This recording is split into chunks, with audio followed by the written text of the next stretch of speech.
তো 18 এপ্রিলের ওয়েদারটা কেমন ছিল সবাই জানো। এত ঝড় বৃষ্টি এত কিছু হয়েছে। তো সেদিন আমার 3টে পার্টি মেকআপের বুকিং ছিল। এরকম ওয়েদার দেখলে না আমি কিভাবে যাব সেই টেনশনের থেকে একটা টেনশন আমার বেশি মাথায় ঘুরে, যে এতগুলো টাকা খরচা করে মানুষ এত কিছু অ্যারেঞ্জ করছে, সবটা ভেস্তে যাবে শুধু একটু বৃষ্টির জন্য। এই একটা টেনশনই আমার মাথায় তখন ঘুরে। তো হাই এভরিওয়ান, তো তোমরা সবাই কেমন আছো? আশা করছি ভালো আছো। আমিও খুব ভালো আছি। আমার নতুন একটি ভিডিওতে তোমাদের অনেক অনেক স্বাগত। Welcome back to my another video. তো ওদের কল টাইম ছিল 5টার সময়, তো ওরা টাইম দিয়েছিল 5টার সময় যাওয়ার জন্য। সেই মতোই আমি বেরিয়েছি। দেখো দেখতে দেখতে আমি পৌঁছেও গেছিলাম। এবার ওদের বাড়ির কাছাকাছি চলে এসেছিলাম তখন। তো চারিদিকের প্রাকৃতিক দৃশ্য উপভোগ করতে করতে চলে যাচ্ছিলাম, আর তোমাদেরকেও একটু দেখানোর জন্য ছোটো কিছু ক্লিপস নিয়েছিলাম। দেখো বৃষ্টিতে কীরকম জল জমে গেছে চারিদিকে, এত বৃষ্টি হয়েছে সেদিন বলার মতো নয়। তো দেখতে দেখতে ওদের বাড়িতে পৌঁছে গেছিলাম। তো তারপর দিদিভাইটা বেরিয়ে এসে আমাকে নিয়ে গেছিলো, ওপরে চলে গেছিলাম সাজাতে ওদের। আর কি বলবো, কারেন্টের সাথে তো আমার পুরনো একটা শত্রুতা আমি আছেই। জানি না কী শত্রুতা আমি কারেন্টের সাথে আমার আছে। আমি কাজে গেলে কারেন্ট যাবেই যাবে, কিচ্ছু করার নেই। তো কারেন্ট চলে গেছিলো। এর আগে আরেকটা দিদিভাইকে আমি রেডি করে দিয়েছিলাম। তো ওই দিদিভাইয়ের ভিডিও আর ছবি দেওয়া একটু বারণ আছে বলে ওটা দেখাতে পারলাম না। তো যাওয়ার সাথে সাথে দেখো আমাকে একটু জুসও দিয়ে দিয়েছিলো। আর সব থেকে বড়ো কথা, ওদের বাড়িতে গিয়ে এই যে এনেছিল।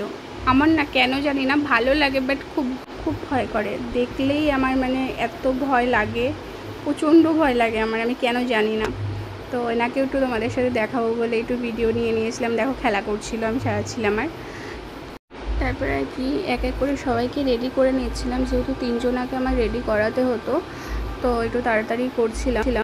আর প্রথম যেই দিদিভাইকে দেখলে সেই দিদিভাই একটু প্রথমে ভয়ে ভয়ে ছিল। ফার্স্ট টাইম আমার কাছে সাজছিল, কেমন কি সাজাবো কি করব। পরে দিদিভাই বলেছিল সাজানো খুবই পছন্দ হয়েছে, খুবই ভালো লেগেছিল তার। আর তারপর দিদির বাপের বাড়িতে আমাকে যেতে হয়েছিল সাজাতে। তো ওই দিদির একজনকে দিয়ে আমাকে একটা ভাইকে দিয়ে পাঠিয়েছিল স্কুটি করে, যেহেতু অনেকটাই রাস্তা ছিল। তো তারপর ওই দিদির বাপের বাড়িতে চলে যায় দিদিকে সাজাতে। আর যেতে যেতে মাঝ রাস্তায় এমন একটা রাস্তা পড়েছিল, এত কাদা ছিল কি বলবো। যদি স্কুটিটা একটু এদিক ওইদিক হয়, পুরো কাদার মধ্যে সব কিছু নিয়ে ভয়ে আমার তখন জানটা যাচ্ছিল। তার জন্য ওটার ভিডিও নিতে পারিনি। তো যাই হোক করে পৌঁছালাম। আর পৌঁছে বেশি টাইম আমি দিদিকে সাজাতে নিইনি। আর দিদি বলে দিয়েছিল যে দিদিকে একদম সিম্পলের মধ্যে যেরকম আই মেকআপ যা বলেছিল সেরকমটাই করার চেষ্টা করেছি। আর খুব কম টাইমের মধ্যে দিদিকে আমি সাজিয়ে দিয়েছিলাম। যেহেতু কারেন্টটা চলে গেছিলো সেই কারণে একটু প্রবলেম হয়ে গেছিলো, একটু লেট হয়ে গেছিলো ওইখানে। তাই এখানে একটু আসতে লেট হয়েছে, তাই তাড়াহুড়ো করে সাজিয়ে দিয়েছিলাম। এই দিদিরও সাজানো খুব পছন্দ হয়েছিল। এই দিদি প্রথমে খুব ভয়ে ছিল সাজানো নিয়ে, এর আগে কার কাছে সেজে নাকি খুবই বিশ্রী নাকি করে দিয়েছিল দিদির, যেটা নাকি একদমই পছন্দ হয়নি। তো আমার কাছে দিদির খুবই নাকি ভালো লেগেছিলো, খুব পছন্দ হয়েছিল। দিদি বলেছিল শেষে আমাকে, এমনকি 2 দিদিরই, ওদের যে দিদি আমাকে বুকিং করেছিল এটা সেই দিদি, দুজনারই খুব ভালো লেগেছিলো আমার সাজানো, খুবই পছন্দ হয়েছে ওদের। আর সত্যি কথা বলতে ওরা প্রত্যেকটা মানুষই খুবই ভালো ছিল, খুবই ভালো ব্যবহার ওদের থেকে আমি পেয়েছি। আর কি বলতো, এত সুন্দর কথাবার্তা বলছিল, এত ভালোভাবে মিশে গেছিলো, খুবই ভালো লাগছিল। আর এরকম একটু খোলামেলা হলে আমাদেরও কাজ করতে ভালো লাগে। তারপর ফাইনালি দিদিকে রেডি করি, তারপর দিদিরা বাড়ি থেকে বেরিয়ে যায়। তো আমিও যেদিকে আসবো দিদিরাও সেই দিকেই আসছিলো। তো দিদিদের টোটো করেই দিদিরা আমাকে নিয়ে এসেছিলো।